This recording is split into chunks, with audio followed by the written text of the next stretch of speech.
नमस्कार दोस्तों। आज हम एक करंट अफेयर्स के विषय पर चर्चा करेंगे, जहां मुद्दा है न्यायिक सक्रियता अतिसक्रियता का।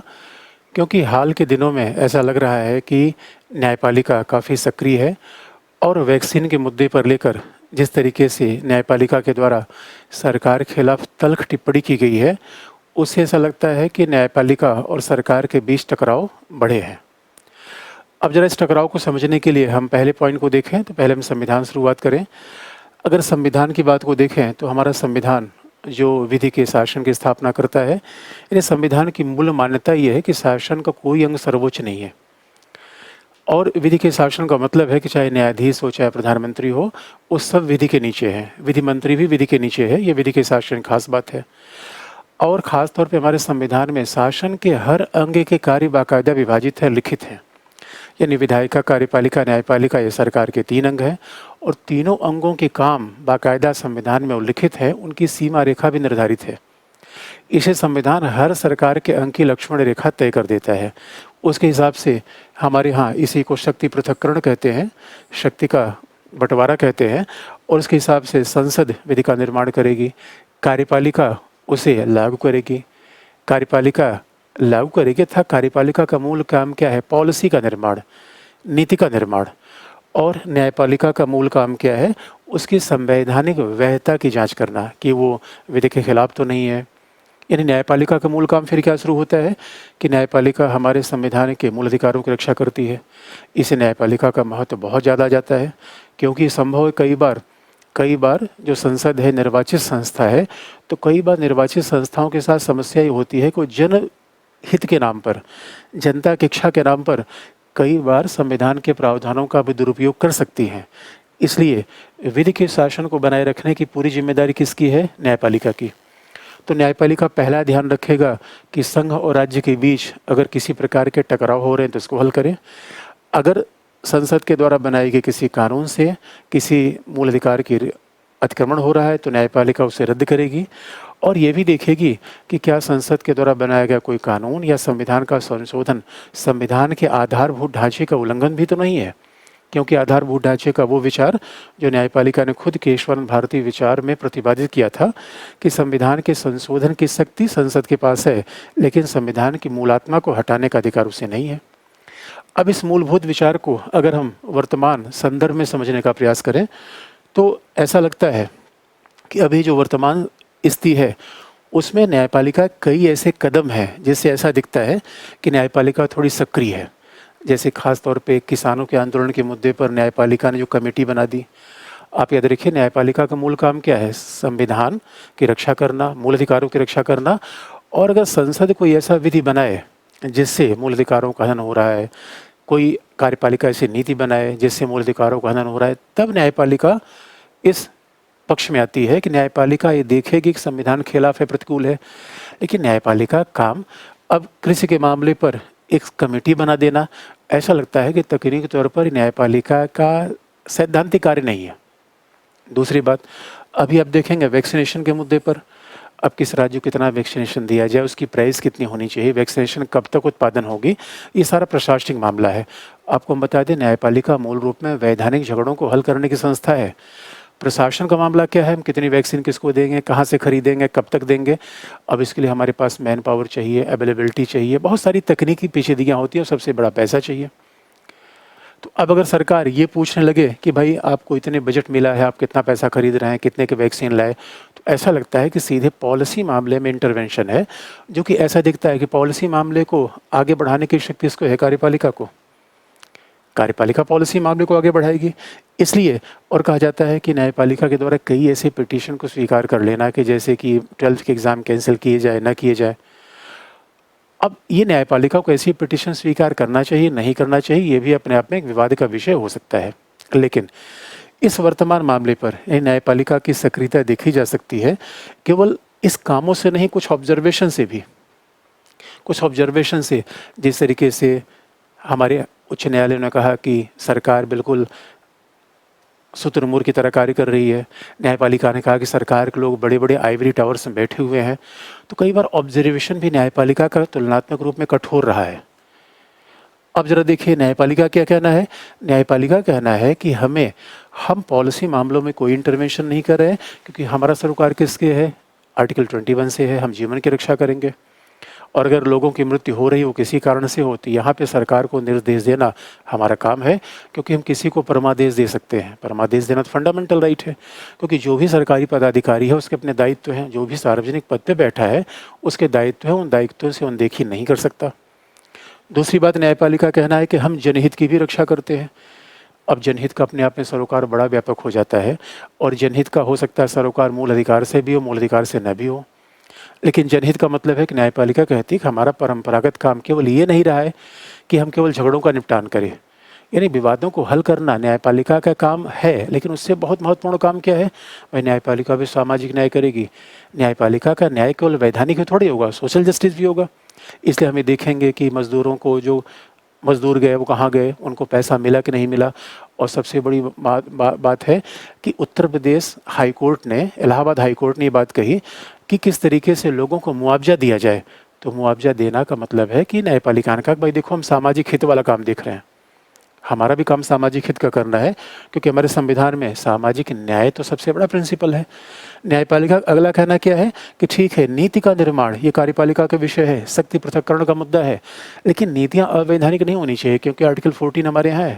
तो कोई विधि अवैधानिक नहीं होनी चाहिए, और अवैधानिक ही नहीं हो, मनमानी भी नहीं होनी चाहिए। अब विधि के मनमानी होने का मतलब क्या है कि मान लीजिए कि अब अगर हमारे पास वैक्सीनेशन के प्राइस फिक्स नहीं है, अलग अलग दामों के लिए अलग अलग आवंटन है, तो कहा जाता है इस पर भी मतभेद हुआ।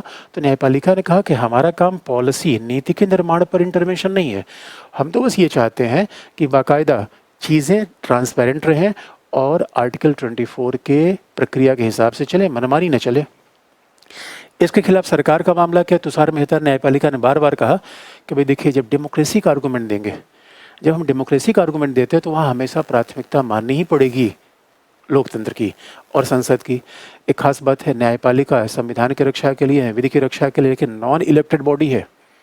और आप जानते हैं कि नॉन इलेक्टेड बॉडी, चाहे वो IAS ऑफिसर हो, चाहे जो जुडिशरी हो, जो गैर निर्वाचित बॉडी है, वो अपने आप में निर्वाचित बॉडी से प्राथमिक नहीं हो सकती। ये डेमोक्रेसी का फंडामेंटल प्रिंसिपल है। इसलिए ये लोग का हमेशा, संसद के लोग क्या कहते हैं कि भाई हम तो जनता की इच्छा का प्रतिनिधित्व करते हैं, हम चुनाव में लड़ते हैं। आप हमसे पूछिए किस जद्दोजहद से ममता बनर्जी पश्चिम बंगाल में चुनाव जीती हैं, तो ममता बनर्जी बताएंगे सामाजिक न्याय क्या है, ममता बनर्जी डिसाइड करेंगे पॉलिसी क्या है। उसमें न्यायपालिका कोई लेना देना नहीं है। न्यायपालिका एक्टिविस्ट बन रही है, वो अपने सीमा रेखा का अतिक्रमण कर रही है, सरकार का तर्क है। तुषार मेहता ने ऐसे कोर्ट में कहा कि पॉलिसी डोमेन में आप इंटरवेंशन मत करिए। दूसरी बात, इनका ये भी कहना है कि भाई शक्ति पृथक्करण के हिसाब से नीति निर्माण काम तो सरकार का ही है। भाई नीति निर्माण काम सरकार का, सरकार तय करेगी। और क्योंकि एक ऐसी महामारी है जो किसी के बस में नहीं है, और एक ऐसी महामारी जो आज तक हमने देखा ही नहीं है, तो उसमें सरकार के भी हाथ पांव फूल गए हैं। तो सरकार ने कहा भाई, और हस्तक्षेप बार बार किया जाएगा तो हमारे लिए प्रॉब्लम है। तीसरा सरकार का आर्गूमेंट है कि असल में न्यायपालिका को, जो सरकार के लोग हैं, प्रशासनिक अधिकारी, उन्हें पता होता है पैसा कितना है, कहाँ से वैक्सीन लेना है, कहाँ से समझौता करना है, रूस कब तक देगा। तो अंतर्राष्ट्रीय कोऑर्डिनेशन हो गया, देसी कोऑर्डिनेशन हो गया, सरकारी नीति, निजी कंपनी, ये सारा मुद्दा प्रशासन का है। उसमें न्यायपालिका को दखल नहीं देना चाहिए। न्यायपालिका को कितनी बारीकियाँ, जटिलता और पैसे तीनों का पता नहीं होता। तो सवाल है कि सरकार का आर्गूमेंट ये है। अब हम किस तरफ निष्कर्ष लेकर जाएं? अगर न्यायपालिका और कार्यपालिका के बीच विवाद बढ़ रहा है, तो आप याद रखिए, डेमोक्रेसी में एक बड़ा सूक्ष्म संतुलन हमें स्थापित करना पड़ता है। क्योंकि वास्तविकता ये है कि हम जन भावनाएं ही सर्वोच्च नहीं है। क्योंकि जन भावनाओं के नाम पर कल कोई संविधान का मूल प्रावधान अतिक्रमण कर दे, इसे हम नहीं स्वीकार कर सकते। लेकिन ऐसा भी नहीं है कि फिर विधि के नाम पर सरकार के संचालन को ही रोक दिया जाए। और वास्तविक मुद्दा ये है कि कार्यपालिका और न्यायपालिका के बीच वर्तमान विवाद की मूल पृष्ठभूमि 2015 में बनी। अगर समकालीन समय में देखा जाए तो 2015 में जब से NJC को रद्द किया गया, आज भी कार्यपालिका न्यायपालिका की नियुक्ति में कोलिजियम प्रणाली से खुश नहीं है। न्यायपालिका की नियुक्ति में कोलिजियम प्रणाली से बिल्कुल खुश नहीं है। और सरकार कहना है कि नहीं, ये प्रक्रिया पारदर्शी नहीं है, उसको चेंज किया जाए। और इसलिए कई बार ऐसा हुआ कि कोलिजियम के द्वारा कई न्यायाधीशों के नाम नियुक्ति के लिए भेजे गए, लेकिन उसे विधि मंत्रालय ने परमिशन नहीं दिया। इसका मतलब है कहीं न कहीं मंत्रालय और न्यायपालिका के बीच में एक टकरार जारी है, टकरार जारी है। दूसरी बात है, और इस कॉन्टेक्स्ट को देख के फिर निष्कर्ष क्या निकाला जाए, हमें ये भी ध्यान रखना पड़ेगा कि देखिए, न्यायपालिका सरकार का बहुत संवेदनशील अंग है, और न्यायपालिका के साथ समस्या ये है कि जब भी न्यायपालिका सरकार के पक्ष में जाती है, लोग कहते हैं पक्ष में जा रही है। क्योंकि कुछ दिनों पहले जब राम मंदिर का डिसीजन आया था तो लोगों ने कहा अब तो न्यायपालिका देखो सरकार के पक्ष में जा रही है, लोकतंत्र हमारा खराब हो गया, अब तो न्यायपालिका की स्वायत्तता बची ही नहीं। एक बड़ी विडंबना ये है कि न्यायपालिका को चूंकि प्रेस कॉन्फ्रेंस करने का प्रोटोकॉल तो है नहीं, न्यायपालिका जो भी कहेगी अपने निर्णय से ही कहेगी, तो बड़ी विडंबना ये है कि न्यायपालिका किसी भी पक्ष में जाती है तो लोग उसकी आलोचना कर देते हैं, क्योंकि आलोचना करने वालों के अपने पॉलिटिकल इंटरेस्ट होते हैं। वो आलोचना तटस्थ और निष्पक्ष रूप में कर रहे हैं ऐसा जरूरी नहीं है।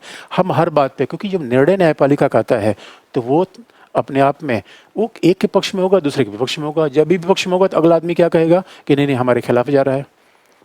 लेकिन इसलिए न्यायपालिका बड़ी संवेदनशील अंग है, और याद रखिए मामला न्यायपालिका का नहीं है, मामला विधि के शासन का है, संविधानवाद का है। इसलिए हमें हर कीमत पर न्यायपालिका की स्वायत्तता बनाए रखनी है, स्वतंत्रता बनाए रखनी है। लेकिन ये भी ध्यान रखना है कि आपको एक्सेसिव न्यायपालिका के इंटरवेंशन से वास्तविक रूप में प्रशासन के संचालन में कठिनाई होती है, निवेश प्रॉब्लमेटिक होता है, और बहुत सारी विकास की परियोजनाएं अड़ंगे में आती हैं। अब जरा सोच के देख लीजिए, हमारे यहाँ सेंट्रल विस्टा कार्यक्रम पे 3-3 बार पिटीशन फाइल की जा रही है।